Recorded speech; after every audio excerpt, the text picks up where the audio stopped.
चलिए स्टार्ट करते हैं आज का सेशन। लास्ट वीडियो में मैंने आपको सिखाया था डिस्टेंट कांस्टेंट कॉन्सेप्ट। यहाँ आज हम सीखने वाले हैं टाइम कांस्टेंट कॉन्सेप्ट। इसमें क्या होता है, यदि टाइम कांस्टेंट है तो देखिए डिस्टेंस बराबर होता है स्पीड इनटू टाइम।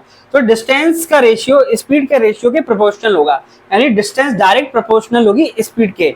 ऐसा हमें बोलना ये चाह रहा है, ऐसा हम प्रूफ करेंगे। अब सबसे बड़ा सवाल, सबसे बड़ी बात क्या है सीखने की प्यारे बच्चों, जो आपको समझना है। कभी भी वो देखिए ज्यादातर केसों में वो लिखता नहीं है कि टाइम कांस्टेंट है, टाइम समान है। आपको भाषा में पहचानना होगा, किस तरह से पहचानना होगा ये देखिए।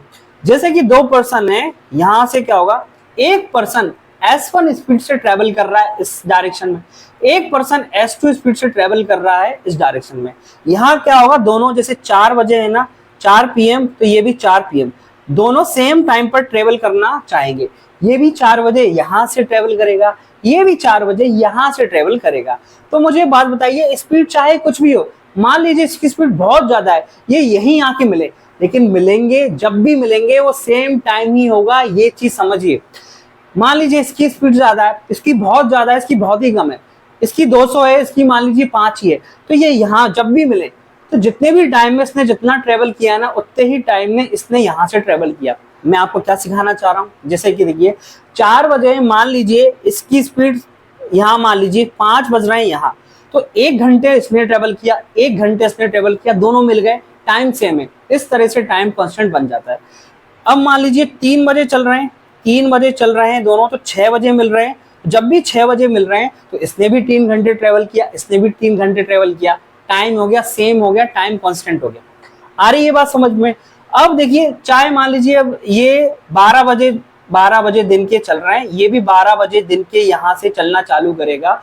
अब ये देखिए 2 बजे यहाँ मिल रहे हैं, 2 बजे जब भी मिल रहे हैं तो इसने भी 2 घंटे ट्रेवल किया, इसने भी 2 घंटे ट्रेवल किया। स्पीड कुछ भी हो सकती है, मैं कह रहा हूं अगर इसकी स्पीड बहुत ज्यादा है, चाहे यहाँ के मिले, लेकिन जब भी मिलेंगे टाइम सेम होगा। इसकी स्पीड बहुत ज्यादा है, ये यहाँ के मिलेंगे, तो जब भी मिलेंगे टाइम सेम होगा।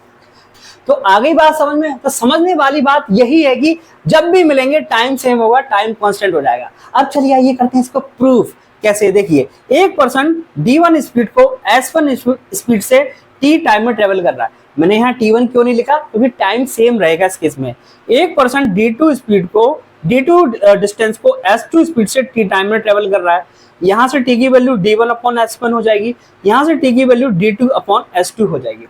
तो ये बराबर है, तो ये बराबर कर सकते हैं हम, D1/S1 बराबर D2/S2। D को मैं यहाँ ले आता हूँ D2 को, तो D2 बराबर S1/S2।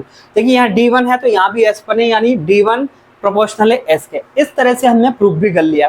एक पर्सन देखिए D30 डिस्टेंस ट्रेवल कर रहा है, एक 40 किलोमीटर की डिस्टेंस ट्रेवल कर रहा है, तो यहाँ से रेशियो कितना हो जाएगा, 3/4 का, ये डिस्टेंस का, तो स्पीड का भी रेशियो 3/4 हो जाएगा। लास्ट केस में उल्टा हो जाता था, यहाँ सेम रहेगा। आई होप आपको ये कॉन्सेप्ट समझ में आएगा। इसी कॉन्सेप्ट को हम यूज करते हैं डायरेक्टली। Thank you.